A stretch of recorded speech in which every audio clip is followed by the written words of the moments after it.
Bonjour à tous, merci de nous retrouver sur Public Sénat. Les sénateurs ont donc voté à leur tour hier soir la taxe de 0,3% pour les retraités et imposables. L'objectif de cette taxe est d'amorcer le financement de la réforme de la dépendance. Sans surprise, les sénateurs communistes ont voté contre cette disposition. Depuis le début de l'examen du PLFSS, le projet de loi de financement de la sécurité sociale, ils réclamaient en effet le retrait de cet article 16, qualifié de grande déception pour des millions de salariés, selon les termes du sénateur communiste Dominique Vatrin. Je vous rappelle que les sénateurs communistes conditionnent le vote de l'ensemble du PLFSS au retrait de cette disposition. On peut donc dire ce matin que le PLFSS risque d'être rejeté probablement demain en fin de matinée. Tout de suite, donc direction l'hémicycle pour revenir sur le vote de cette taxe. Bonne matinée à tous. La séance est reprise. Nous reprenons la suite de la discussion du projet de loi adopté par l'Assemblée nationale de financement de la sécurité sociale pour 2013. Le gouvernement ayant demandé la réserve des articles 14 à 15 ter et de l'article 20 et des amendements tendant à insérer des articles additionnels après l'article 20, j'appelle en discussion l'article 16. Sur l'article 16, j'ai une demande de parole. Monsieur Dominique Vatrin. Oui, l'article 16 est pour notre groupe, comme pour des millions de salariés et de retraités, une grande déception. Au nom du financement de la perte d'autonomie, le gouvernement et sa majorité présidentielle ont fait le choix d'instaurer une taxe sur les retraites qui s'apparente en réalité à l'idée défendue ici même depuis des années par Alain Vasselle d'instaurer une CSG alternative sur les retraités.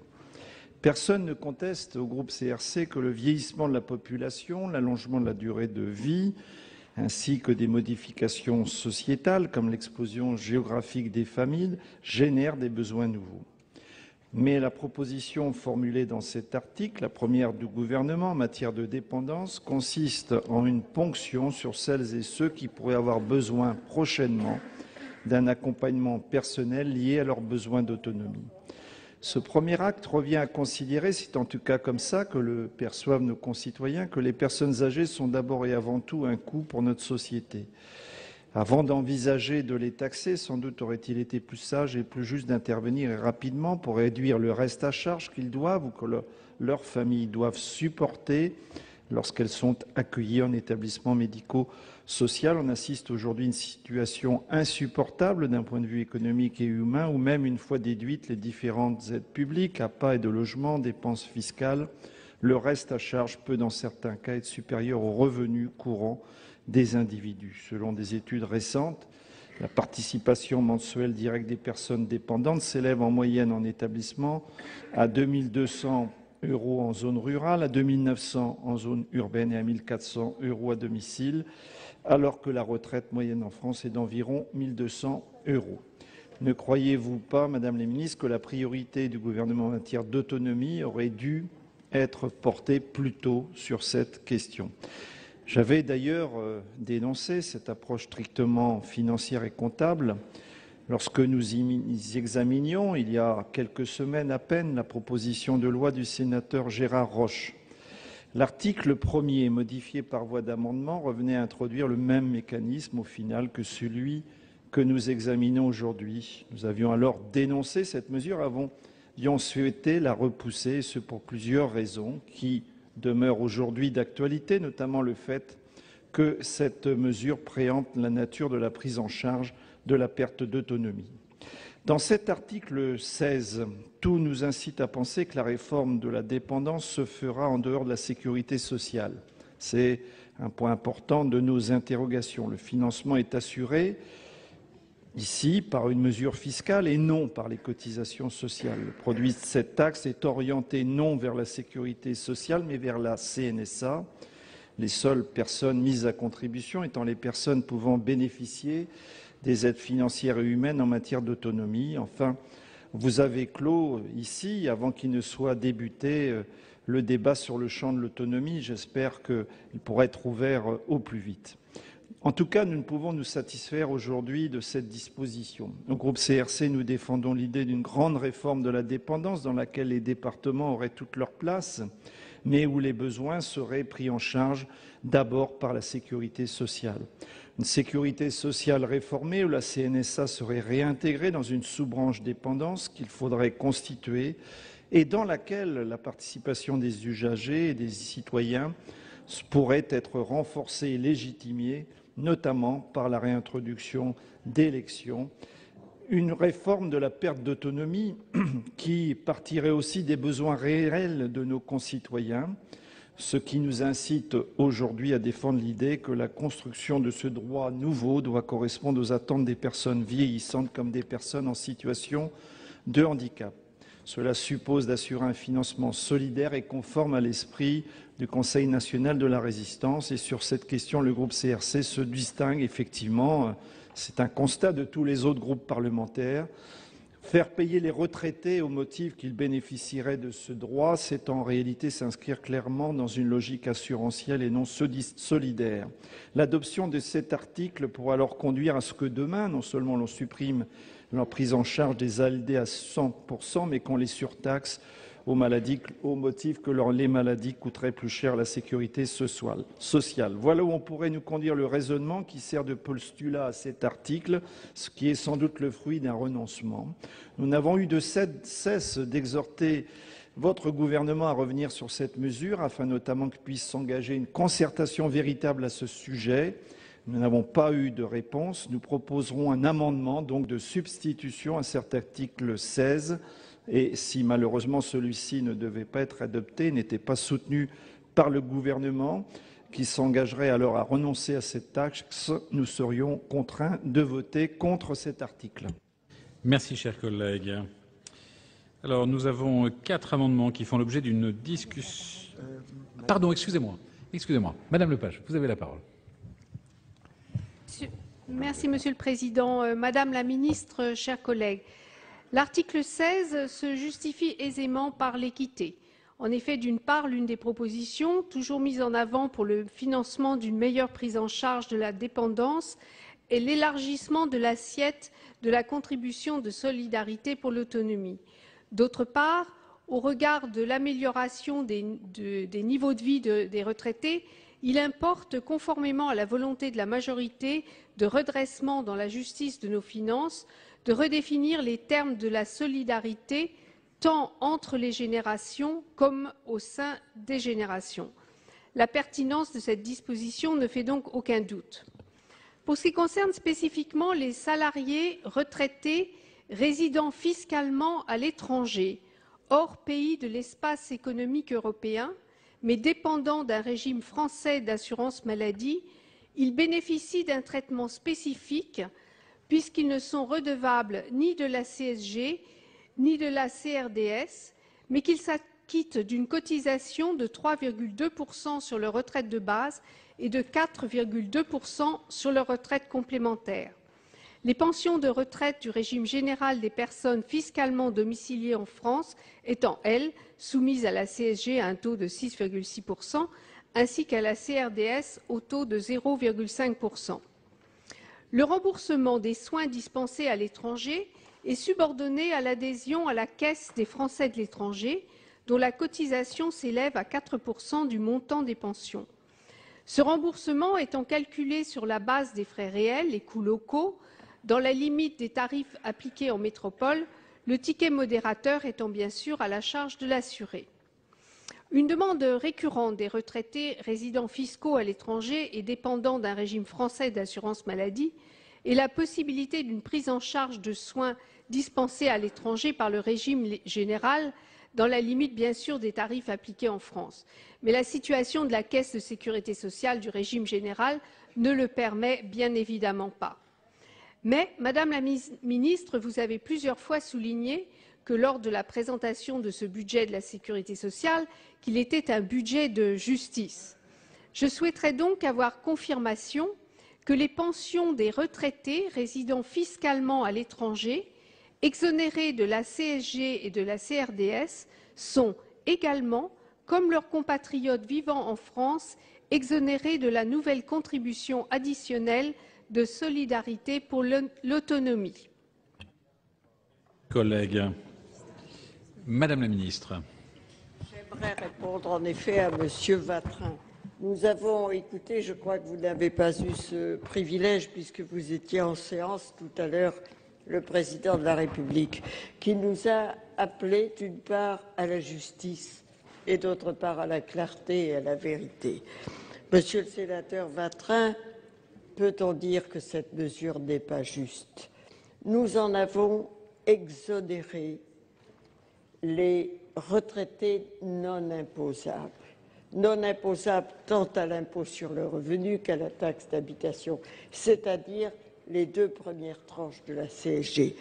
Et le montant de cette cotisation additionnelle exceptionnelle est de 4 € pour la retraite de base de ce caractère imposable de 1 320 €. Est-ce que l'on peut dire que c'est vraiment un impôt déloyal, une cotisation déloyale? D'autre part, je vous ai entendu précédemment nous dire qu'il fallait tenir compte en priorité des besoins des âgés qui s'engagent dans ce long parcours, et heureusement qu'il est aujourd'hui long grâce à l'allongement de la vie, de l'éventuelle perte d'autonomie, en tout cas de l'avancée en âge. Mais les besoins de ces âgés, nous les connaissons. Est-ce que la droite, pendant 5 ans, qui nous a fait miroiter cette réforme, ne les a pas dégagés en grande partie? Et soyez sûrs, d'autre part, que nous continuons d'y travailler, d'auditionner, de concerter. Nous les connaissons et vous avez eu tout à fait raison de parler du reste à charge qui plombe nombre de familles. Mais nous savons que nous allons essayer d'améliorer concrètement, quotidiennement, la situation de ces Français et de leurs familles. Donc ces besoins, nous les connaissons. Donc je vous engage là vraiment à une démarche de vérité et de clarté. Il est normal que tous contribuent aujourd'hui au financement de cette perte d'autonomie, et cette cotisation additionnelle, exceptionnelle, les 2 mots sont justes, vous le savez, va contribuer dès l'année prochaine à ce financement, et je crois qu'en toute loyauté, en toute clarté, on ne peut pas dire qu'elle soit injuste. Merci. Madame la ministre, vous avez la parole. Oui, merci Monsieur le Président. Mesdames et Messieurs les sénateurs, quelques mots de plus par rapport à ce que vient d'indiquer ma collègue Michèle Delaunay. Je voudrais au fond reprendre ce que je vous ai dit hier, Monsieur le sénateur Vatrin. Et c'est vrai que c'est un débat que nous avons engagé il y a maintenant quelques semaines. Et vous avez raison de dire que nous avons eu l'occasion de nous rencontrer. Vous avez rencontré le gouvernement, nous nous sommes vus, nous avons échangé et je sais à quel point cet article 16 est pour vous un enjeu important dans le cadre de ce projet de loi de financement de la sécurité sociale. Je sais que cela fait partie, pour vous-même et votre groupe, des dispositions qui sont les plus sensibles. Je voudrais néanmoins, et très rapidement, puisque nous avons eu l'occasion d'échanger déjà sur ce point, vous dire que le gouvernement a été attentif à votre préoccupation. Je ne peux pas vous laisser dire que nous ne vous avons apporté aucune réponse. Notre réponse est une réponse qui ne vous satisfait pas et qui n'entre pas dans la perspective qui est la vôtre. Mais nous vous avons indiqué un certain nombre d'éléments et que j'ai rappelés hier. Je veux très rapidement revenir sur ce que je vous ai dit. D'abord, l'enjeu est bien de mettre en place le financement d'une réforme de l'accompagnement de la perte d'autonomie qui a été oubliée au cours des dernières années et de faire en sorte que ce financement repose non pas sur l'assurance privée mais sur la solidarité nationale. Dès lors que l'on parle de solidarité nationale, il est nécessaire que le financement lui-même repose sur ou présente un caractère de solidarité. Faut-il, au nom de la solidarité, c'est mon deuxième point, exclure les retraités, une partie des retraités. Nous avons eu l'occasion d'évoquer ce point longuement hier, une partie des retraités, les retraités imposables. Je vous l'ai dit, nous pensons que ça n'est pas souhaitable. Et c'est là sans doute qu'il y a une différence d'appréciation entre nous, parce que j'ai bien vu que vous alliez présenter un amendement proposant de substituer d'autres ressources aux ressources qui sont appelées dans le cadre de cette cotisation de solidarité spécifique. L'enjeu est financier, assurément. Mais l'enjeu n'est pas uniquement financier. Il est de s'interroger sur la manière dont nous concevons dans l'avenir le financement de notre protection sociale. Je ne serai pas longue, je l'ai développé largement et longuement hier soir. Je vous ai indiqué que si nous voulons que notre modèle de protection sociale conserve sa force, conserve sa légitimité, notamment au regard des jeunes générations dans les années à venir, nous avions besoin que chacune et chacun, en particulier dans les générations aujourd'hui retraitées, apporte sa contribution. Sinon, que nous le voulions ou pas, nous prenions le risque de voir s'immiscer une forme de doute, d'interrogation des plus jeunes vis-à-vis des générations de leurs parents ou de leurs grands-parents, avec l'idée au fond que certains seraient exonérés de la contribution à l'avenir de notre protection sociale. Si nous voulons non seulement conserver, mais ce qui est l'ambition du gouvernement, élargir les droits sociaux dans notre pays dans les années à venir, alors nous avons le devoir d'être extrêmement attentifs à ce que soient acceptées les mesures de financement et les mesures de contribution demandées à l'ensemble de nos concitoyens. C'est la raison pour laquelle, c'est aussi une des raisons pour lesquelles, au-delà des enjeux financiers, au-delà de la simple volonté d'engager le financement de la perte d'autonomie, nous avons cette recherche d'équité entre les générations. L'avenir de la protection sociale, il passe par un financement solidaire, mais aussi un financement qui fait appel à l'ensemble des générations. Je voudrais par ailleurs, et je terminerai par là, répondre à un point que vous avez évoqué, qui était le fait que nous envisagerions le financement de la perte d'autonomie dans un cadre extérieur à la sécurité sociale et dans la mesure où nous mettions en place une cotisation qui était une cotisation fiscale et non pas une cotisation, enfin donc un impôt, disons, et non pas une cotisation justement au sens de la sécurité sociale. Je veux vous dire, monsieur le sénateur, que aujourd'hui, nous n'avons pris aucune décision concernant le mode de financement et la nature des contributions qui seront appelées pour permettre l'élargissement de notre politique d'accompagnement de la perte d'autonomie. Mais il me semble que le plus important, c'est que le financement de cette nouvelle prestation ou de cette nouvelle politique repose sur les principes de la protection sociale.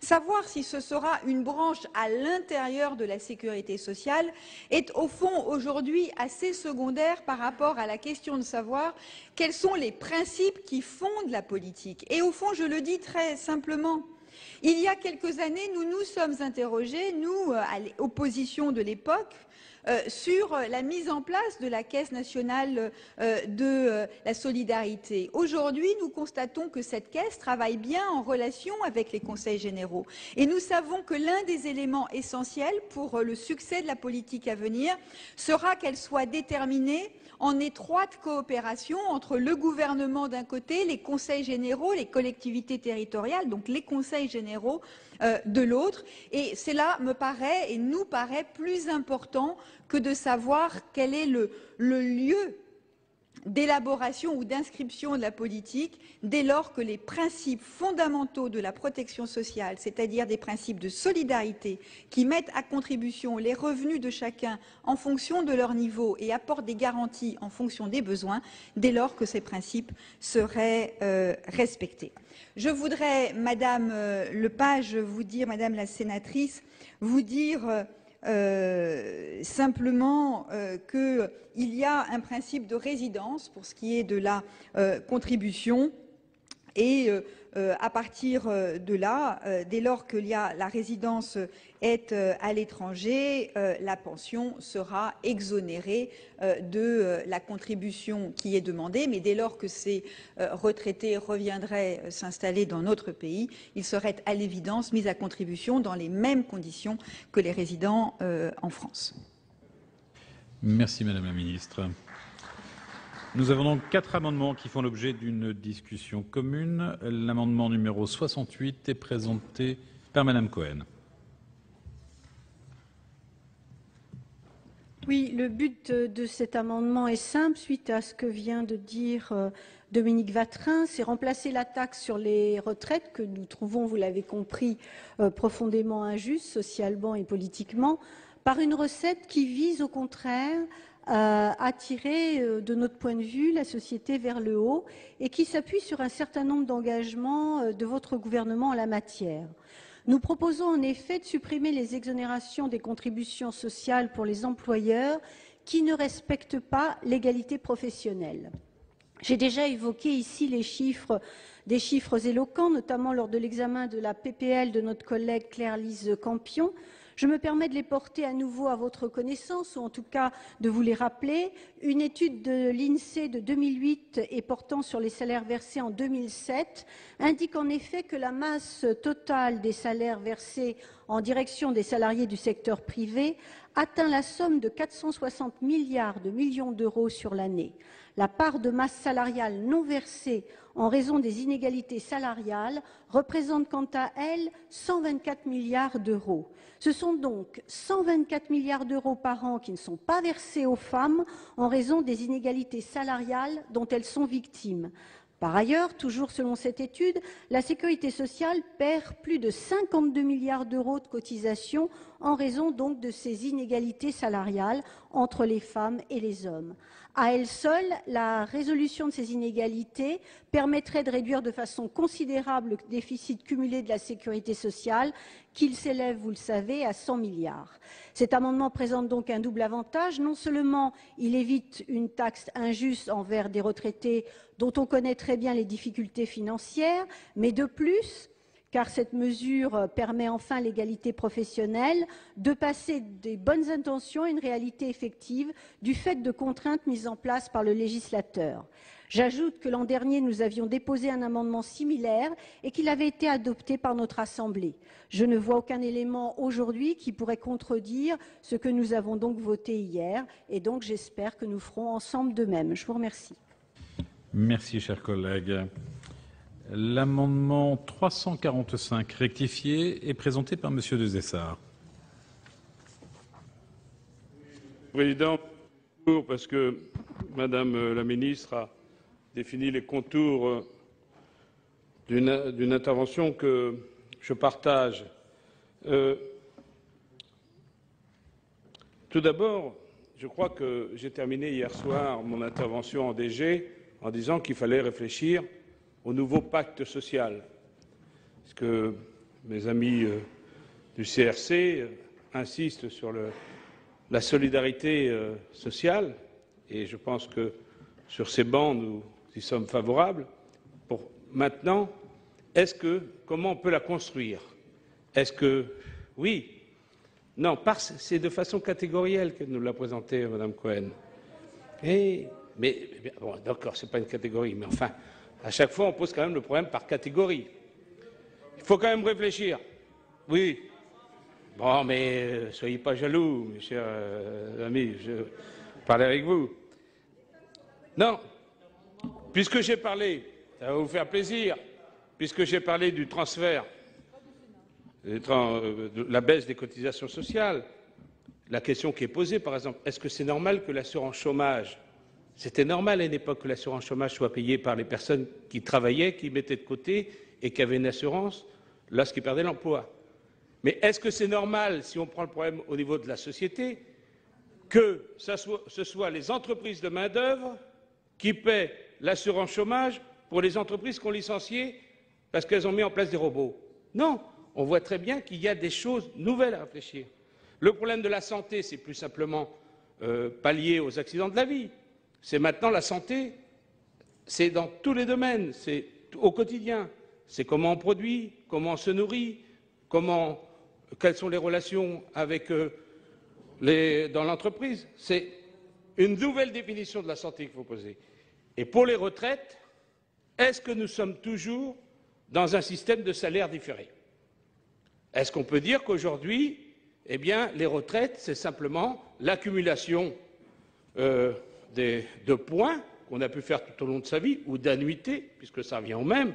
D'ailleurs, le terme de retraite par répartition laisse poser pas mal d'ambiguïté. On a l'impression qu'on répartit les retraites. En réalité, on calcule les retraites en fonction du salaire qu'on a accumulé tout au long d'une vie.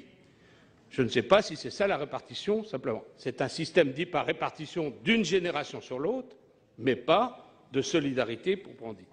Donc à partir du moment qu'on considère que toutes ces questions-là doivent être posées, et je pense qu'on a 4 ou 5 ans, peut-être plus, nous, la gauche, pour réfléchir à un nouveau pacte social. Pour en venir à l'amendement, puisqu'il faut bien que je termine, pour en revenir à l'amendement, cela a été dit, les petites retraites ne sont pas touchées, et vous avez posé le problème de la dépendance. Le problème de la dépendance, c'est bien au-delà de la cotisation qu'on va demander là. Ça pose bien d'autres problèmes, la dépendance. Je ne sais pas, mais nous attendons les propositions du gouvernement, comment on va pouvoir la financer, c'est autre chose. Mais en tout cas, ce n'est pas lié au fait de la cotisation qui est demandée aujourd'hui. Donc nous sommes favorables à cet amendement dans le sens qu'il doit y avoir une solidarité entre l'ensemble. Les actifs aujourd'hui, oui, Monsieur le Président, je raccourcis. Les actifs aujourd'hui, en moyenne, ont un pouvoir d'achat qui est équivalent aux retraités, en moyenne, bien entendu. Et comme on ne touche pas aux petites retraites, on peut dire que l'effort, il est partagé. Et pour montrer qu'effectivement c'est un effort qui doit être solidaire, nous présentons un amendement sur la progressivité des cotisations. Merci, chers collègues. Nous enchaînons sur l'amendement 217 rectifié qui est présenté par Monsieur Roche. Monsieur le Président, Mesdames les ministres, mes chers collègues, je vais essayer d'être plus bref parce que l'heure avance. Oui. Le 25 octobre dernier, notre Haute Assemblée a adopté la proposition de loi que j'avais l'honneur de présenter avec le groupe UDI-UC pour l'élargissement de la journée de solidarité et la compensation de l'APA aux départements. Concernant les pensions de retraite, le dispositif que nous proposions s'apparente à la contribution que crée l'article 16, la CASA, un prélèvement de 0,3% des pensions dont seront exonérées, on en donne acte, les petites retraites. Le problème que nous pose l'article 16, c'est l'affectation de ce prélèvement qui ne viendra en rien compenser l'APA au département. Initialement, le projet de loi prévoit que le produit de cette taxe soit fléché sur le financement de la FSV. Après passage à l'Assemblée nationale, il est prévu que la CASA soit fléchée à 95% sur la section 2 de la CNSA, c'est-à-dire à la compensation de l'APA pour les départements. Mais dans le même temps, la fraction de CSG affectée à cette section sera réorientée à due concurrence sur le FCV, si bien que les départements auront la même ressource de compensation en 2013. Après 2013, la CASA financera la future réforme de la dépendance dans une section nouvelle qui sera créée au niveau du CNSA. Mais les départements qui supportent à 70% la dépense de l'APA ne peuvent un an de plus se satisfaire d'imprécisions jusqu'en 2014 et même au-delà. Cette affectation est donc pour nous très insatisfaisante. Je ne dirais pas qu'il est absurde pour ne pas être blessant, mais je dirais qu'il est incompréhensible d'affecter une ressource au financement d'une réforme future dont on ne sait d'ailleurs encore rien, alors que le financement des dispositifs existants n'est pas assuré. Dans la droite ligne de la proposition adoptée par le Sénat, notre amendement affecte donc de manière pérenne la CASA à la compensation de l'APA. Par ailleurs, pour l'année 2013 uniquement, et afin que le FSV soit équilibré, et comprenant bien les soucis du gouvernement, nous sommes prêts à sous-amender notre amendement, ou proposons au gouvernement de le faire lui-même, pour que la moitié de la CASA ou la fraction de CSG correspondante abonde le FSV. À charge pour le gouvernement d'équilibrer ce fameux FSV l'année suivante. Je précise que pour nous, chers collègues, cet amendement est un amendement clé et il se pourrait bien que le sort de ce PLFSS pour 2013 se joue sur cet article 16. Merci, chers collègues. Enfin, l'amendement 389 est présenté par Monsieur le rapporteur général au nom de la Commission des affaires sociales. Merci, Monsieur le Président, Mesdames les ministres. L'amendement que je vous propose répond en partie aux attentes qui viennent d'être exprimées par Monsieur Roche, mais surtout aux attentes qui sont très largement partagées ici au Sénat concernant le financement de l'APA, tout en respectant les modalités d'affectation de la contribution prévues par le gouvernement pour 2013. Dans la version initiale du PLFSS, le produit de la CASA doit s'élever à 350 millions d'euros en 2013 pour un taux de 0,15%. L'Assemblée nationale a reporté l'entrée en vigueur de la CASA au 1er avril 2013, tout en portant son taux à 0,3% dès l'année prochaine. En outre, l'assiette de la contribution a été réduite aux seuls retraités assujettis au taux de CSG de droit commun. L'ensemble de ces modifications fait passer le rendement de la CASA de 350 à 450 millions d'euros en 2013. L'article 16 prévoyait en outre, à titre exceptionnel, que la CASA soit intégralement versée au FSV en 2013. Par un mécanisme complexe, l'Assemblée nationale a prévu d'affecter entièrement en section 2, c'est le financement de l'APA, et 4, ce sont les actions innovantes, du budget de la CNSA, le produit de la CASA, tout en diminuant à due concurrence la part de CSG affectée à ces sections pour la rediriger vers le FSV. L'opération est donc neutre pour ce dernier, mais également pour la CNSA, qui ne bénéficiera d'aucune augmentation de ses recettes en 2013. Il est cependant possible, bien possible, tout en préservant l'équilibre initial du PLFSS, de ne reverser que 350 millions d'euros au FSV en 2013, soit le montant prévu initialement par le gouvernement, tout en allouant à la CNSA les 100 millions d'euros supplémentaires issus du vote de l'Assemblée nationale. 95% de cette recette de 100 millions d'euros contribuerait au financement de l'APA, 5% à celui d'actions innovantes. Tel est donc l'objet du présent amendement dans son grand 2, qui apporte en outre une amélioration rédactionnelle dans son grand 1. Je voudrais insister, Mesdames les ministres, sur le fait suivant.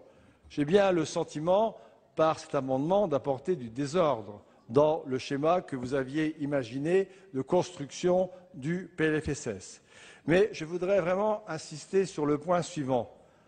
L'enjeu, c'est moins la question de l'équilibre des budgets départementaux l'an prochain, même si c'est important, et je suis aussi président de Conseil général, l'enjeu, c'est la capacité de financer l'APA en 2013.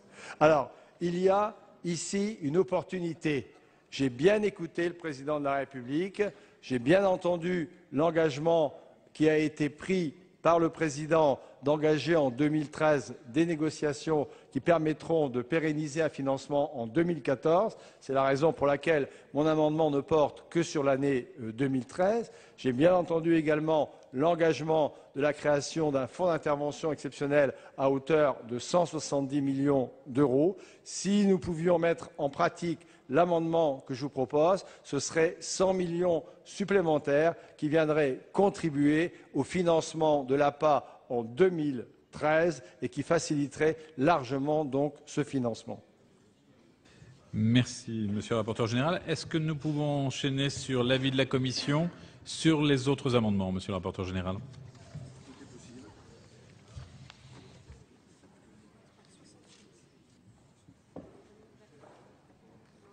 Alors, Monsieur le Président, Mesdames les ministres, donc l'amendement numéro 68 qui a été présenté par Laurence Cohen, je ne me trompe pas. Donc cet amendement, nous sommes là au cœur du sujet, a pour objet de réécrire totalement l'article 16 afin de remplacer la CASA par la suppression des exonérations de cotisations sociales pour les entreprises qui ne respectent pas leurs obligations de négociation sur les objectifs d'égalité professionnelle entre les hommes et les femmes. Je comprends et nous comprenons le souci de vouloir remédier aux inégalités salariales entre les hommes et les femmes, mais il ne me semble pas pertinent à cet instant de vouloir supprimer l'article 16. Vous soulignez que le prélèvement qui pèsera sur les retraités est injuste. Il a déjà été apporté beaucoup d'éléments de réponse, dont par Mesdames les ministres. Je voudrais rappeler à mon tour que le dispositif tel qu'il a été adopté par l'Assemblée nationale permet d'exclure les pensions les plus modestes, puisque 44% des retraités seront exonérés du paiement de la CASA. En outre, il ne s'agit pas de créer une taxe qui serait supportée uniquement par le retraité, mais d'étendre l'assiette de la CASA qui ne pèse jusqu'à présent que sur les travailleurs salariés et, dans une moindre mesure, sur les revenus du patrimoine et les produits de placement. J'insiste par ailleurs sur le fait que le produit de la CASA sera dès 2014 entièrement affecté au financement de la future réforme de la dépendance dont les retraités seront les premiers bénéficiaires. Il s'agit d'une réforme essentielle qui a été trop longtemps retardée, cela a déjà été dit et avec insistance. Je soutiens donc pleinement la volonté du gouvernement de s'engager dès à présent dans cette voie par le biais de cet article et la Commission des affaires sociales donc demande le retrait ou émettra à défaut un avis défavorable à l'amendement qui a été pris sous le numéro 68.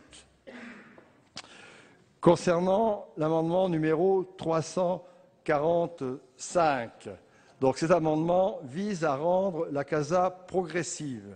Alors la logique qui la sous-tend est compréhensible, l'amendement est compréhensible, mais il me semble que compte tenu du taux très faible de la contribution, 0,3%, et du nombre déjà important de retraités qui en seront exonérés, je rappelle 44%, rendre la CASA progressive contribuerait surtout à alourdir et complexifier le dispositif. La Commission des affaires sociales demande le retrait de cet amendement ou émettra également à défaut donc un avis défavorable. Et j'en viens à l'amendement donc numéro 17 présenté par l'UDI-UC, donc présenté par M. Roche. Je ne me trompe pas toujours dans mes amendements. Cet amendement a pour objet de revoir totalement les modalités d'affectation du produit de la CASA. Celui-ci ne serait plus mis en réserve au sein d'une nouvelle section du budget de la CNSA, mais affecté aux sections 2 et 4, c'est-à-dire pour 95% au financement de l'APA, pour 5% à celui d'actions innovantes et de formation. En outre, le dispositif transitoire prévu pour 2013 qui vise à affecter la recette au FSV serait supprimé. Alors, je comprends bien le souci de préserver les finances des départements et, ce faisant, leur capacité à continuer de verser l'APA dans des conditions satisfaisantes. Cette préoccupation est partagée par la plupart des élus dans cet hémicycle, quelle que soit leur sensibilité politique. Je note également qu'il existe un consensus relativement large au sein de notre Haute Assemblée pour élargir l'assiette de la CSA des revenus salariaux vers les pensions de retraite, à l'exception des plus modestes d'entre elles. Les débats qui ont accompagné l'examen de votre proposition, M. Roche-Deloy, le 25 octobre dernier, ont montré tout cela. Nous divergeons cependant concernant l'affectation du produit de la CASA. En effet, il ne me semble pas pertinent de la dédier dans sa quasi-totalité au financement de l'APA, et ce pour 3 raisons.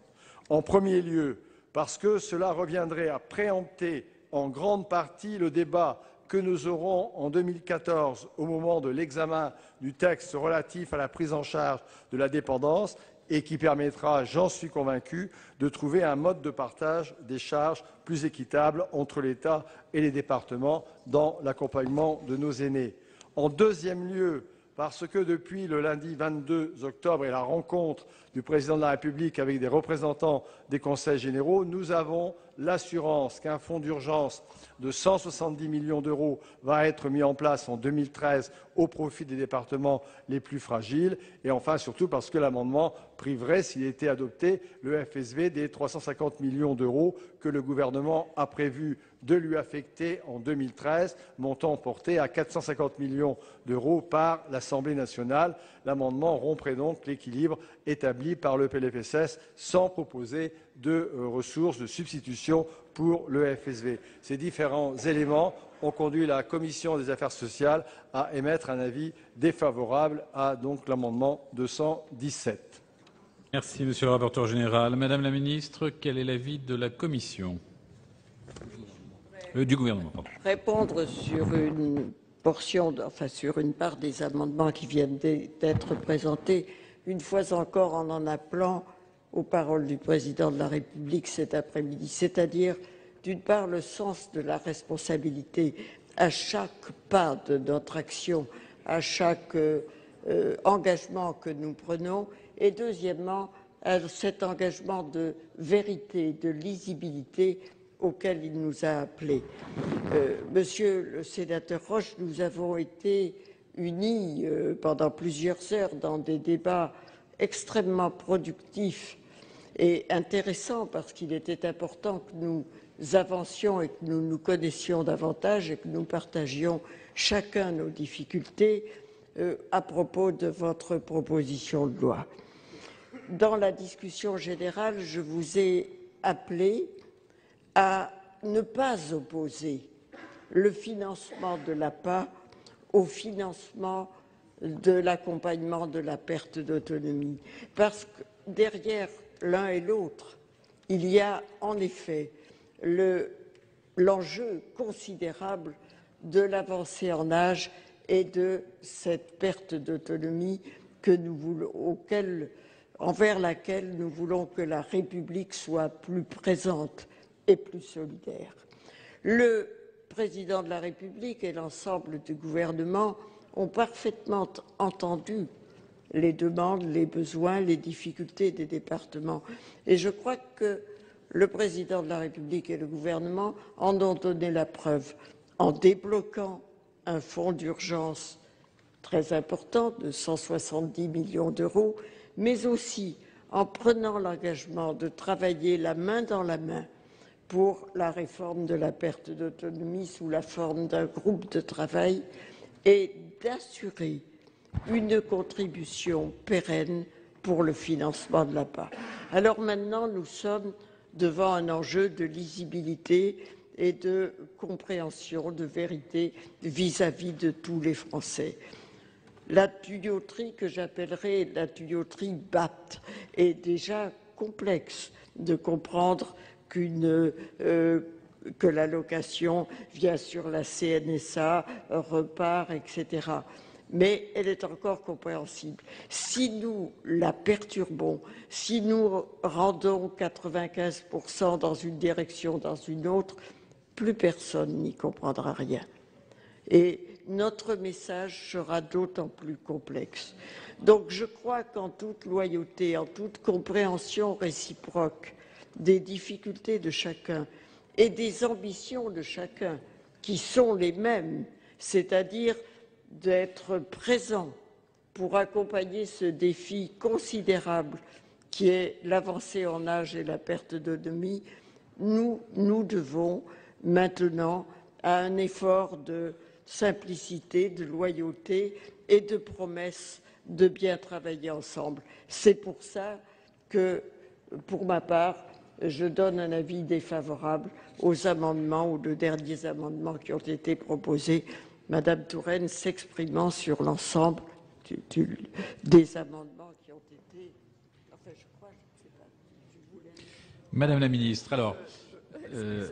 Madame la ministre, si vous pouvez m'éclairer un tout petit peu sur bien sûr, les Monsieur le Président, différents je vais vous répondre amendements. très précisément. Sur l'amendement numéro 68 qui a été présenté par Madame Cohen, je voudrais indiquer que je comprends et je partage la préoccupation de vous-même, Madame la sénatrice, et de votre groupe de faire en sorte que, par l'instauration de pénalités, puissent être réaliser des avancées en matière d'égalité professionnelle hommes-femmes. Je ne suis néanmoins pas certaine que cet objectif ait sa place ou trouve sa place dans ce texte, et je vous avoue que je ne suis pas certaine de lire un lien ou de voir un lien très compréhensible et identifié entre la volonté d'un côté de faire progresser l'égalité hommes-femmes et de l'autre pour autant que celle-ci progresse à travers le type de pénalité que vous proposez, mais je n'ouvre pas ce débat-là. Et puis, d'autre part, le financement de la perte, d'une politique de perte d'autonomie. Donc, pour cette première raison, je dois avouer que je ne suis pas convaincue par la proposition que vous faites. La deuxième chose sur laquelle je voudrais insister, c'est que le mécanisme que vous proposez, et qui encore une fois me paraît justifié, est aujourd'hui inscrit à l'ordre du jour des négociations sur la sécurisation des parcours professionnels, négociations qui résulte de la grande conférence sociale du mois de juillet dernier et qui, nous l'espérons, aboutira dans les prochaines semaines. C'est un des éléments sur lesquels les partenaires sociaux eux-mêmes souhaitent pouvoir s'exprimer. Il ne me semble donc pas justifié de couper court à cette négociation à l'occasion de ce texte de loi. Enfin, aucun élément ne permet d'apprécier le montant des ressources qui résulteraient de votre amendement au regard des ressources qui ont été indiquées dans le texte de loi. Et donc, pour ces trois raisons, je suis au regret d'apporter un avis défavorable à votre amendement. À Monsieur Desessard, pour l'amendement numéro 345, je voudrais indiquer que, là encore, je partage l'idée que nous devrions sans doute réfléchir à une plus grande progressivité de la contribution et pas simplement proportionnalité. Néanmoins, vous n'êtes pas, monsieur le sénateur, sans ignorer que c'est un bouleversement significatif de notre organisation fiscale, bouleversement tel d'ailleurs que je ne suis pas certaine qu'il serait considéré comme constitutionnel, puisque des personnes disposant de revenus différents, revenus du capital par exemple, ou autres types de revenus, seraient taxés au titre de cette cotisation de façon identique, alors que le Conseil constitutionnel a eu l'occasion d'exprimer la nécessité de prendre en compte l'intégralité des revenus dès lors que l'on voulait y instaurer une fiscalité progressive. Et donc, pour cette raison principale, alors même que notre texte prévoit déjà une différence entre les retraités imposables et les autres, c'est-à-dire les petits revenus et les autres, j'apporte un avis défavorable au nom du gouvernement à votre amendement. Enfin, pour l'amendement numéro 217, je ne reviens pas sur ce qui a été dit par Madame Delaunay. Nous apportons un avis défavorable. Je voudrais indiquer l'importance du financement des conseils généraux pour le gouvernement. Je ne reviens pas sur ce qu'a dit Monsieur le rapporteur général et que, vous savez, le gouvernement travaille avec les conseils généraux pour faire en sorte que soit sécurisé ce financement. Mais c'est aussi la raison pour laquelle je souhaiterais que l'amendement numéro 389 présenté par la Commission puisse être retiré. Sinon, je devrais lui donner un avis défavorable. En effet, je comprends bien que la Commission a essayé de trouver un équilibre. Et le rapporteur a essayé de trouver un équilibre entre les différentes contraintes qui existent. Néanmoins, vous avez vous-même souligné la nécessité d'apporter des financements au Fonds de solidarité vieillesse qui est gravement déficitaire et dont nous devons assurer progressivement l'équilibre. Et donc, si vous ne retiriez pas votre amendement, au nom du gouvernement et avec regret, je devrais lui apporter un avis défavorable. Merci Madame la Ministre. Alors, nous sommes sur l'amendement 68. Ai-je des demandes d'explication de vote? Je n'en ai pas. Que ceux qui souhaitent l'adopter veuillent bien lever la main. Merci. Que ceux qui sont contre veuillent bien lever la main. L'amendement n'est pas adopté. Nous en arrivons à l'amendement 345 rectifié. J'ai une demande d'explication de vote de Monsieur Desessard. Monsieur le Président, je serai bref parce que j'ai eu le sentiment d'abuser un petit peu tout à l'heure, donc je vais être bref. Tout est dans la modestie. Et j'étais sensible aux propos du rapporteur et de Madame la Ministre qui ont dit qu'ils ont bien compris le sens de mon amendement, qui était la progressivité, donc de tenir compte des revenus. Et donc j'étais sensible au fait que mon amendement a été compris. Et de mon côté, je suis sensible à votre argument de la complexité qu'il y aurait à l'installer. C'est effectivement un système complexe, nouveau, et qui pose d'autres problèmes que simplement l'application à ce projet de loi. En conséquence, je vais vous écouter et retirer mon amendement. Merci, cher collègue. Il est donc retiré. Nous en arrivons à l'amendement 217 rectifié. Explication de vote, Monsieur Savary. Oui, à propos de cet amendement, permettez-moi, Monsieur le Président, de repréciser un peu les enjeux qui concernent cette dépendance, notamment pour les départements. On a déjà eu l'occasion de l'exprimer hier soir, l'exprimer avec Madame la ministre des Personnes âgées également, et l'exprimer devant le Président de la République. Mais l'enjeu est quand même lourd. Pour compenser l'APA à 50% pour les départements, il manque chaque année 1 milliard d'euros. 1 milliard d'euros. Là, on parle d'une compensation qui serait certes intéressante, d'environ 100 millions d'euros. Je crois que les enjeux sont complètement différents et véritablement, faut trouver une solution pour les départements. Alors moi, je partage le point de vue de Madame la Ministre. J'écoute le Président de la République qui nous a fait l'honneur, en tant que Président du Conseil général, de nous recevoir de façon très constructive dans un certain nombre de domaines. Et j'ai bien retenu la proposition notamment de Monsieur le Premier ministre qui nous disait regarder avec vigilance un certain nombre d'amendements qui permettraient aux départements de s'en tirer. Rappelez-vous son expression, il a dit si rien n'est fait, les départements sont morts. Donc, je prends à la lettre l'expression du Président de la République pour dire que l'engagement d'un financement en 2014 de la dépendance, engagement qu'il a pris devant les présidents de conseils généraux, est bien loin et qu'il faut attendre encore 2014. Et compte tenu de l'ensemble des prestations de solidarité qui ne sont pas suffisamment compensées, ce sont par an 6 milliards d'euros qui manquent au niveau des départements et ils n'arrivent plus à équilibrer leur budget. D'où derrière l'absence de croissance. Et le Président de la République est celui qui réclame la croissance à juste titre. Il a fait la différence pendant l'élection avec ce problème de croissance, cette préoccupation de croissance par rapport à d'autres. Donc il est essentiel de permettre aux départements d'être des leviers de croissance. Il en va dans un certain nombre de domaines de la survie du pays. Alors permettez-moi de vous dire qu'on est particulièrement parfois estomaqué par rapport aux propositions qui nous sont faites. Nous avions un débat hier soir sur la pathosification, la médicalisation des crédits que vous accordez. Ils ne sont pas consommés. Ils vont servir à aller alimenter l'assurance maladie, alors que ce sont des crédits de CNSA qui, au départ, étaient des crédits sur la journée de solidarité pour compenser la dépendance des personnes âgées et des personnes handicapées. Il y a un détournement du fonds de la CNSA. Donc c'est une légitime reconnaissance par rapport à la compensation de la dépendance des personnes âgées de faire en sorte d'adopter cet amendement qui ira directement pour l'autonomie de nos personnes âgées et non pas sur une loi, permettez-moi de vous dire, au jour d'aujourd'hui, hypothétique. Nous n'arrivons pas au jour d'aujourd'hui à compenser cette dépendance à cause de l'APA. Comment demain envisager des mesures nouvelles quand nous ne savons pas aujourd'hui comment les financer?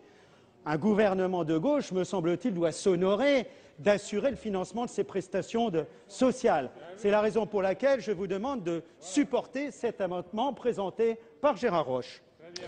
Merci, cher collègue. Je n'ai pas d'autres demandes d'explication de vote. J'ai été saisi d'une demande de scrutin public par le groupe UDI-UC sur l'amendement 217 rectifié. Je vous rappelle que l'avis de la commission est défavorable, l'avis du gouvernement est défavorable.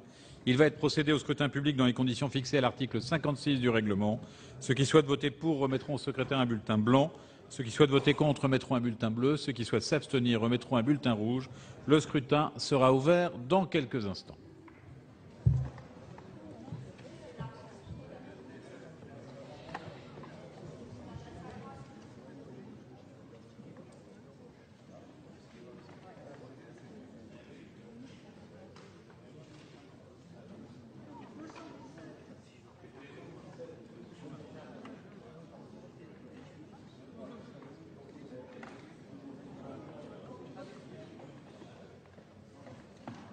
Le scrutin est ouvert.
Plus personne ne demande à voter. Le scrutin est clos. J'invite mesdames et messieurs les secrétaires à procéder au dépouillement du scrutin.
Résultat du scrutin numéro 26 sur l'amendement numéro 217 rectifié à l'article 16 du projet de loi de financement de la Sécurité sociale pour 2013.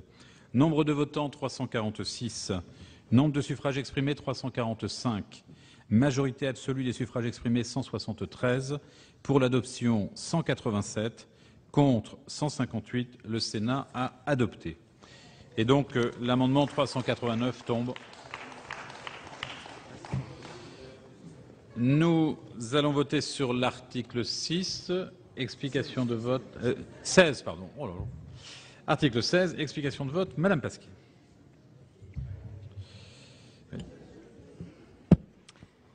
Merci, Monsieur le Président. Madame la Ministre, vous avez affirmé à l'Assemblée nationale que cet article, je vous cite, introduisait un nouveau droit, celui de l'accompagnement de la perte d'autonomie.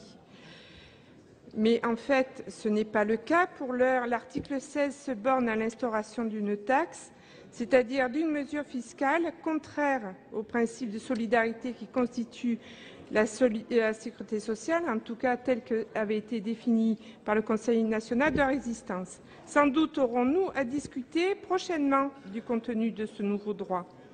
Et nous redoutons que la discussion ne soit alors très contrainte. Comme vous avez fait le choix de déterminer le montant et l'assiette de la taxe avant d'étudier les besoins, vous n'aurez que deux options.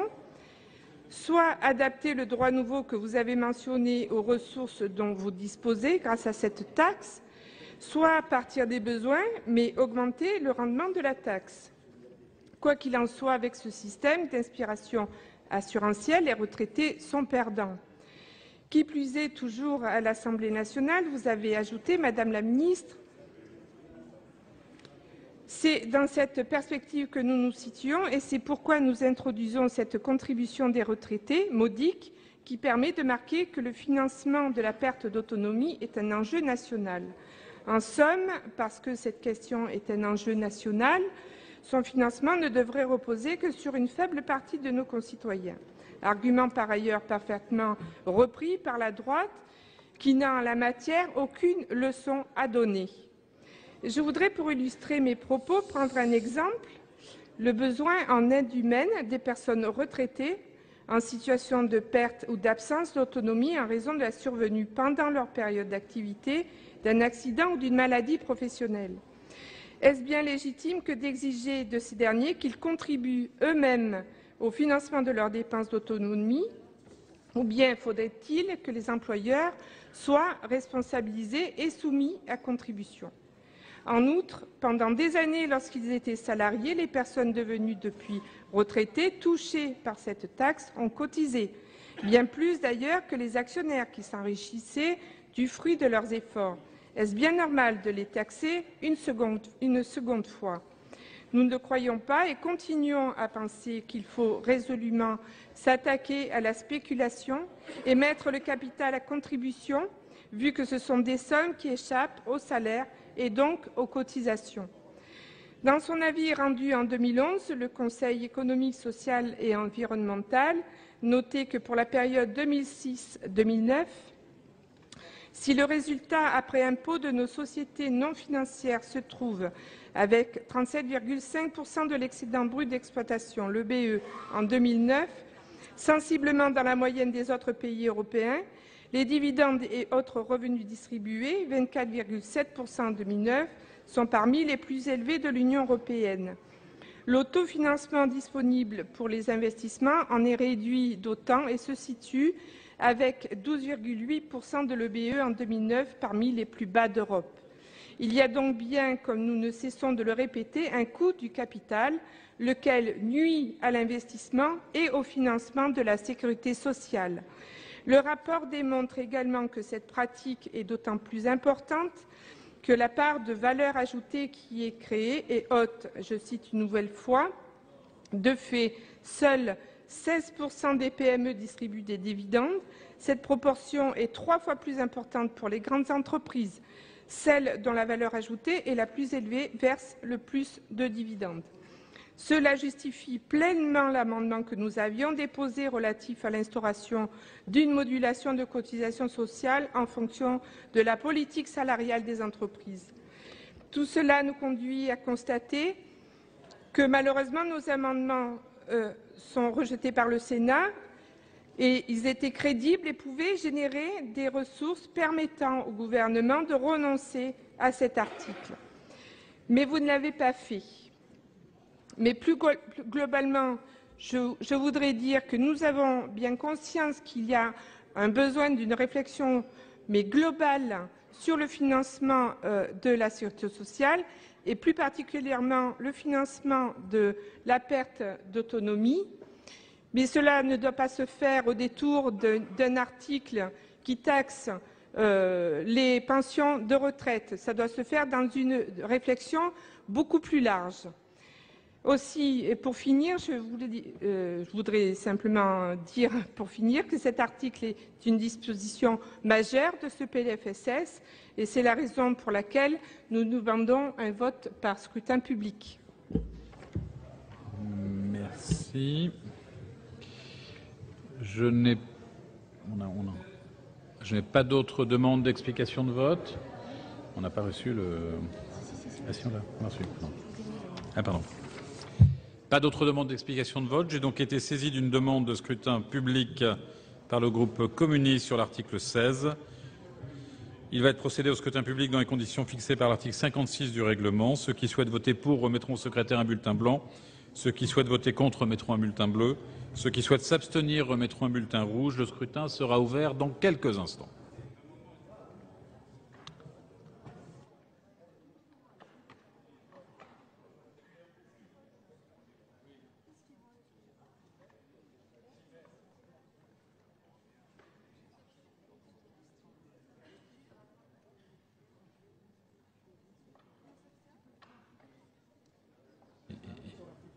Le scrutin est ouvert.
Plus personne ne demande à voter, le scrutin est clos. J'invite mesdames et messieurs les secrétaires à procéder au dépouillement du scrutin.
Résultat du scrutin numéro 27 sur l'article 16 du projet de loi financement de la sécurité sociale pour 2013. Nombre de votants 344. Nombre de suffrages exprimés 174. Majorité absolue des suffrages exprimés 88. Pour l'adoption 154, contre 20. Le Sénat a adopté.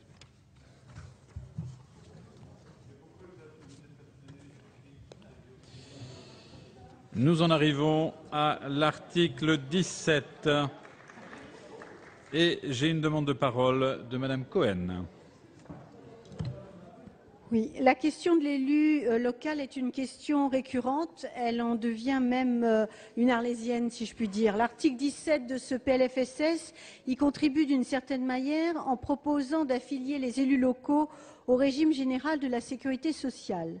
Cette proposition aurait pour effet de revenir sur l'état actuel du droit qui considère, exception faite des indemnités de fonction, que les indemnités versées aux élus locaux ne constituent pas des salaires et ne peuvent donc pas être soumis à cotisation.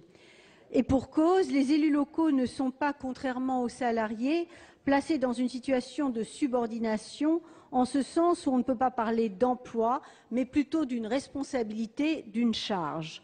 Considérer que ces indemnités sont des rémunérations et donc qu'elles devraient être soumises à cotisation et par voie de conséquence ouvrir des droits sociaux participe d'une professionnalisation de la vie politique à laquelle nous sommes pour notre part opposés, je sais beaucoup d'autres élus également. La volonté des sénatrices et des sénateurs du groupe CRC est de permettre à celles et ceux de nos concitoyens qui voudraient assumer des responsabilités locales de pouvoir le faire dans un cadre leur garantissant sécurité matérielle et professionnelle, une formation et une clarification du statut juridique et des responsabilités de l'élu local. Voilà les conditions indispensables pour construire un tissu électif diversifié et actif. Il faut donc travailler à l'élaboration d'un véritable statut de l'élu local qui mériterait pour le moins que nous ayons un débat de portée générale sur ce statut. D'ailleurs, ce thème est revenu très fortement, ici même au Sénat, lors des États généraux de la démocratie territoriale. Il faut donc renforcer les dispositifs légaux censés protéger les élus qui demeurent ou voudraient demeurer salariés du secteur privé. Le débat est moins, par exemple, de trouver le moyen de financer un éventuel accès aux allocations chômage en cas de fin de mandat, que de faire en sorte que le droit à la réintégration soit pleinement opérationnel et qu'il se fasse dans des conditions garantissant le respect du droit à la promotion. Le débat n'est pas tant d'autoriser le versement de prestations familiales que de faire en sorte que tous les élus puissent disposer, pendant le temps qu'ils consacrent à leur mandat, d'une prise en charge intégrale, peut-être par la collectivité, avec l'instauration de fonds de péréquation des frais qu'elles et ils auraient engagés pour faire, par exemple, garder leurs enfants. Il faudrait également que les mandats électifs locaux puissent faire l'objet d'une véritable validation des acquis. Ces évolutions sont impératives, mais elles ne doivent pas donner l'impression que les élus bénéficient de dispositifs dérogatoires au droit commun et en quelque sorte extraordinaires par rapport aux droits reconnus pour les salariés. Cet argument valant naturellement pour les parlementaires nationaux et européens, dont il faudra bien un jour que l'on débatte ensemble. Or, cet article organise une affiliation systématique des élus, quelle que soit la couverture des risques dont ils bénéficient déjà par ailleurs. Ils pourraient donc cotiser 2 fois et par voie de conséquence bénéficier de double droit. Cela pourrait avoir pour effet immédiat de permettre aux élus locaux de valider chaque année 4 trimestres d'assurance vieillesse. Une telle mesure, alors que nos concitoyens subissent les contre-coups d'une contre-réforme des retraites, réduisant leurs droits et prolongeant la durée légale de cotisation, ne nous paraît pas adaptée et mérite pour le moins une concertation de plus grande ampleur, par exemple avec l'ensemble des associations des élus. En tout cas, c'est ce que nous vous proposons. C'est pourquoi le groupe CRC s'abstiendra sur cet article. Merci, chers collègues. Nous en arrivons à l'amendement 2 rectifié qui est présenté par Monsieur le rapporteur général au nom de la Commission des affaires sociales. Merci Monsieur le Président, Madame la Ministre, oui. Mes chers collègues, donc cet amendement vise à prévoir le cas où des élus locaux auraient des indemnités de fonction inférieures à 1 516 € par mois, mais ne seraient pas couverts par ailleurs par un régime obligatoire de sécurité sociale. Il s'agit donc tout simplement par cet amendement de leur permettre de cotiser afin de s'ouvrir des droits à prestations sociales, à une couverture maladie et à pension. Merci, Monsieur le rapporteur général. Madame la Ministre, l'avis du Gouvernement. Oui, merci Monsieur le Président. Le Gouvernement donne un avis favorable à cet amendement. Les situations visées par votre amendement, Monsieur le rapporteur général, devraient être exceptionnelles. Elles concernent des élus dont les indemnités sont actuellement assujetties aux cotisations sociales et qui ne le seraient plus après la réforme, occasionnant ainsi une perte de droits. A priori, seraient concernés les adjoints des 230 communes entre 20 000 et 50 000 habitants ayant cessé toute activité professionnelle pour exercer un mandat indemnisé à moins de 1 516 € par mois et ne relevant pas d'un régime obligatoire de sécurité sociale. Ce sont donc des situations très minoritaires, marginales, pour autant elles existent et il paraît judicieux de prévoir une continuité des règles pour ces personnes. Avis favorable. Merci Madame la Ministre. Nous votons sur ce 2 rectifié. Ai-je des explications de vote? Oui, Monsieur Savary. Oui, je pense que les arguments de professionnalisation les mandats d'élus est tout à fait recevable. Ce sont des cotisations accidents du travail, maladie professionnelle, alors que les élus exercent des fonctions dans le cadre de leur mandat électif. Je pense que c'est encore une charge supplémentaire vis-à-vis des collectivités locales, que ce soit les conseils généraux, les conseils régionaux, qui vont encore avoir à porter sur leur budget des contributions supplémentaires comme s'ils n'en avaient pas encore assez. Alors ça, cumulé à l'augmentation du taux de CNRACL, qui va encore amputer largement les budgets de fonctionnement, alors que l'on nous dit attention au fonctionnement si vous voulez derrière investir et créer de la croissance. Les journées d'éducation de nos enfants passées à 4 jours et demi qui vont alourdir à la fois pour les conseils généraux les transports scolaires, ça a été chiffré par l'ADF à 6% supplémentaires pour chaque département. En ce qui concerne par exemple un département moyen, le département de la Marne, c'est entre 500 000 et 1 million d'euros supplémentaires. Alourdir les charges des villes, des grandes villes touchées par le dispositif, puisque ça s'exerce sur les élus qui ont une indemnité, c'est une indemnité d'ailleurs, on dit bien une indemnité supérieure à 1 500 euros, qui vont être encore davantage touchés par ce dispositif.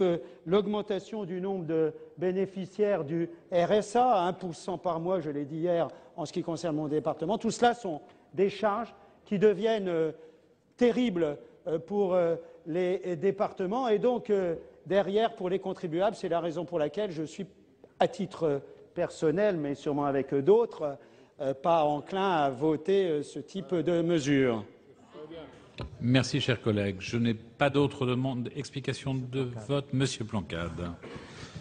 Merci, Monsieur le Président. Le RDSE votera, enfin en tout cas sa majorité, cet amendement parce que si par malheur les propositions du rapport Jospin venaient être votées pour ce pays, on pense qu'il faudrait encore garder quelques grains pour ces élus qui se dévouent sans compter pour nos communes. Merci, cher collègue. Monsieur le rapporteur général. Oui, merci, Monsieur le Président, Madame la Ministre, mes chers collègues. Je voudrais simplement préciser que l'amendement que j'ai proposé, en fait, maintient la situation existante pour un nombre d'élus certainement faible, Madame la Ministre, vous l'avez souligné, mais néanmoins pour que ces élus ne se trouvent pas dans une situation de vide vis-à-vis de leur protection sociale. Merci, Monsieur le rapporteur général. Je n'ai plus de demande d'explication de vote. Que ceux qui souhaitent adopter cet amendement veuillent bien lever la main. Merci. Que ceux qui sont contre veuillent bien lever la main. Merci. Abstention. Il est adopté. Nous votons sur l'article 17. Explication de vote, Monsieur Milan. Merci, Monsieur le Président, Madame la Ministre, mes chers collègues. Même si notre collègue René-Paul Savary a posé les bonnes questions sur la charge financière des collectivités territoriales, avec la mise en place des dispositions de cet article 17, le groupe UMP, dans sa majorité, a toujours défendu la mise en place d'un statut de l'élu. Le Sénat a d'ores et déjà travaillé sur ce sujet. Je pense en particulier au rapport d'information de nos collègues Dallier et Perronnet, faciliter l'exercice des mandats locaux, réflexion autour du statut de l'élu. Nous avons adopté en juin 2011 la proposition de loi de nos collègues Bernard Sauger et Marie-Hélène Deségo qui vise à renforcer l'attractivité et à faciliter l'exercice du mandat local. Par ailleurs, la France s'honore d'avoir mis progressivement en œuvre une série de mesures favorisant l'engagement citoyen si singulier qu'est celui d'un élu de la République. La loi de 1992 relative aux conditions d'exercice des mandats locaux, la loi de 2002 relative à la démocratie de proximité. Elles ont constitué des étapes déterminantes ayant permis d'améliorer sensiblement la situation des élus locaux. Congé spécial, crédit d'heure, formation, allocation différentielle de fin de mandat, retraite. Autant de dispositifs qui accompagnent désormais les élus avant, pendant et après l'exercice de leur mandat. Toutefois, il existe encore des freins à l'engagement électoral, surtout dans nos petites communes. En effet, la représentation politique locale doit faire face à une crise de l'engagement qui connaît un degré de gravité sans précédent et qui risque de provoquer une réelle crise des vocations. Car l'exercice du mandat est, vous le savez, mes chers collègues, va bien au-delà des tâches de représentation, d'administration ou de gestion. La société se montre de plus en plus exigeante vis-à-vis de la représentation démocratique pour laquelle la tradition française impose une logique de bénévolat. Il existe pourtant un statut de l'élu consacré dans un chapitre du Code général des collectivités territoriales, mais il est vrai, même nous le connaissons mal. C'est pourquoi il est nécessaire d'approfondir notre réflexion sur cette question essentielle pour l'avenir de l'engagement des élus locaux, et une grande partie du groupe UMP votera cet article 17. Merci, chers collègues. Je n'ai pas d'autres demandes d'explication de vote. Que ceux qui souhaitent adopter cet article 17 veuillent bien lever la main. Merci. Que ceux qui sont contre veuillent bien lever la main. Merci. Que ceux qui s'abstiennent veuillent bien lever la main. Il est adopté. Nous en arrivons à l'article 18. Je n'ai pas de demande d'explication de vote. Que ceux qui souhaitent adopter l'article 18 veulent bien lever la main. Merci. Que ceux qui sont contre veuillent bien lever la main. Que ceux qui s'abstiennent veuillent bien lever la main. Il est adopté. Nous arrivons à l'article 19 et à l'amendement 135 qui est présenté par M. Milon. C'est un amendement de suppression d'article, Monsieur le Président. Le présent article vise en effet à relever le plafond du taux de contribution tarifaire d'acheminement portant sur la distribution de gaz afin de couvrir les besoins de financement du régime spécial des retraites des industries électriques et gazières. Nous considérons qu'il n'est pas équitable de faire reposer le financement d'un régime spécial de retraite sur l'ensemble des consommateurs, y compris les plus modestes. En effet, la contribution tarifaire d'acheminement, le CTA, qui finance en partie le déficit des régimes de retraite des agents d'EDF et GDF, est à la charge de tous les clients du gaz et de l'électricité, c'est-à-dire quasiment, je dis bien quasiment, tous les Français. Seuls les bénéficiaires de ce régime spécial ne seront pas touchés par la hausse de la CTA, puisque la facture d'électricité d'un agent EDF oscille entre 5 et 10% de celui d'un consommateur particulier. L'augmentation donc de la CTA va donc être répercutée sur les consommateurs qui assisteront à une hausse imprévisible des tarifs. Et nous souhaitons donc la suppression de cet article. Merci, chers collègues.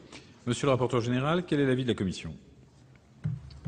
Monsieur le Président, Madame la Ministre, mes chers collègues, cet amendement tend à supprimer l'article 19 qui vise à relever la fourchette des taux de la contribution tarifaire d'acheminement, donc la CTA, applicable à la distribution du gaz.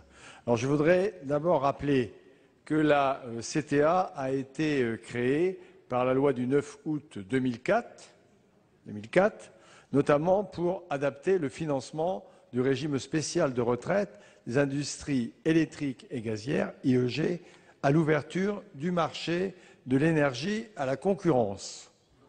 Deuxième point, cette loi prévoit que les taux de la CTA sont fixés, je cite, en fonction des besoins prévisionnels des 5 prochaines années. En 2010, le précédent gouvernement a décidé de maintenir inchangés les niveaux de ces taux. Or, depuis l'exercice 2011, la branche vieillesse des industries électriques et gazières se trouve de nouveau en déficit, le produit de CTA ne lui permettant pas d'assumer l'intégralité du financement des charges qui lui incombent.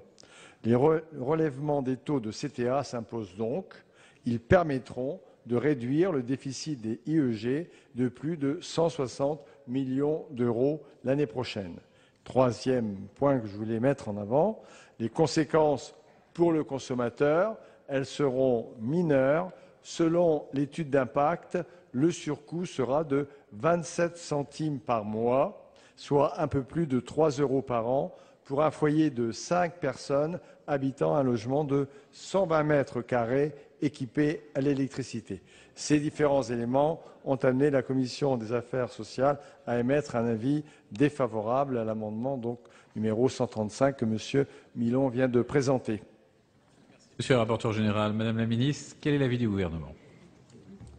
Monsieur le Président, l'avis du Gouvernement est défavorable.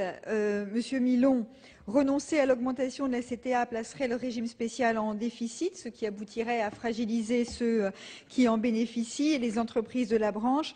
Et je ne reviens pas sur ce qu'a excellemment dit Monsieur le rapporteur général sur le faible impact de cette mesure sur les consommateurs. Je voudrais simplement vous rappeler 2 ou 3 points. Le premier, c'est que, comme cela a été dit, ce système a été instauré en 2004 par le ministre de l'époque, ministre d'État, ministre de l'économie, des finances et de l'industrie, qui s'appelait Nicolas Sarkozy. Et c'est donc votre majorité qui a instauré le principe d'une prise en charge par les consommateurs de gaz et d'électricité du financement d'une partie des dépenses de retraite de ces régimes. Monsieur Milon, je vois que vous souriez, je comprends que ça puisse déplaire à certains sur les bancs de l'opposition, mais c'est une réalité. Alors, faut-il, dès lors que nous avons rappelé quel a été le principe de cette contribution et comment elle a été déterminée, pourquoi faut-il aujourd'hui relever cette contribution sur le gaz et l'électricité? Je crains que là encore, la majorité que vous avez soutenue ne soit directement impliquée, puisque c'est le gouvernement précédent qui a laissé dériver la situation financière de ce régime, puisque contrairement à ce qu'il prétendait, les retraites ne sont pas financées, 50 millions de déficit en 2011 pour la section CTA, 130 millions de déficit en 2012, 180 millions de déficit en 2013 si nous ne faisons rien. D'où la question suivante qui vient immédiatement à l'esprit, faut-il laisser continuer ce déficit à se creuser ou assumer nos responsabilités? Eh bien, le gouvernement, lui, a choisi d'assumer ses responsabilités plutôt que de voir demain ce régime de retraite se retrouver en cessation de paiement. Et c'est la raison pour laquelle nous prenons cette décision, nous présentons cet article qui permettra d'assurer que les retraites des électriciens et des gaziers pourront être payées en 2013. C'est la raison pour laquelle, Monsieur le sénateur Milon, j'apporte un avis défavorable à votre amendement. Merci Madame la Ministre. Alors pour explication de vote, Monsieur Milon. Merci Monsieur le Président. Juste 2 ou 3 petites choses. Vous avez bien compris que dans l'exposé des motifs, qu'en fait, je n'attaquais pas obligatoirement l'augmentation de la CTA, mais je disais bien dans l'exposé des motifs que cette augmentation de la CTA allait vers le consommateur, mais n'allait toujours pas vers les agents d'EDF, ni les agents de GDF, ni même vers les retraités de l'EDF ou de GDF qui, eux, avaient des tarifs préférentiels. Alors, que M. Sarkozy ait mis cette chose en place, selon vous, ça doit être normal, dans la mesure où elle n'est pas égalitaire. Mais que vous, qui parlez toujours d'égalité, pourquoi cette fois-ci, vous ne le mettez pas en place? Vous êtes en train de suivre la même méthode que le président de la République précédent. Merci, chers collègues. La parole est à M. Marini pour explication de vote. Madame le ministre, mes chers collègues, j'avoue que je n'ai pas compris la défense que vous avez faite de votre dispositif en utilisant uniquement un argument de politique politicienne. Alors, bien entendu, à 6 mois de votre installation, vous pouvez encore, et j'allais dire, profitez-en, vous permettre ce type d'argument. Il me semble qu'au fur et à mesure du temps qui va passer, avec les incohérences qui sont celles de votre action, vous pourrez de moins en moins utiliser ce type d'argument. En tout cas, ce type d'argument n'est pas une exonération de tout. Et il me semble que notre groupe est dans son rôle quand il pose le problème, quand il pose la question de la répartition de cette mesure. Bien souvent, vous nous faites la morale en nous expliquant qu'avec vous, la répartition des efforts est plus équitable. Alors ici, nous pointons, et vous devriez avoir l'honnêteté intellectuelle de le reconnaître, nous pointons une situation particulière où certes il faut demander un effort, mais peut-être faut-il trouver une autre formule que de répercuter sur des consommateurs qui assisteront à une hausse incompréhensible des tarifs. Il me semble que, vis-à-vis d'autres catégories socio-professionnelles que les agents d'EDF et GDF, vous êtes beaucoup plus sévères, n'est-ce pas, dans vos appréciations. Alors, c'est cette politique de convenance que nous dénonçons et c'est la raison pour laquelle nous voterons l'amendement de suppression. Merci, chers collègues. La parole est à Monsieur Desessard pour explication de vote. Monsieur Milon, en réalité, ce n'est pas ça que vous dénoncez, puisque c'est normal que les cotisations soient payées par l'entreprise. Si elles sont payées par l'entreprise, elles sont payées par les produits de l'entreprise. Donc là, c'est normal que ça soit justement sur le prix de l'électricité qui est vendu. Donc ça, vous ne le remettez pas en cause. Mais ce que vous remettez en cause, visiblement, c'est que les agents d'EDF ne paient que 10% du prix de l'électricité. C'est ça. Mais c'est peut-être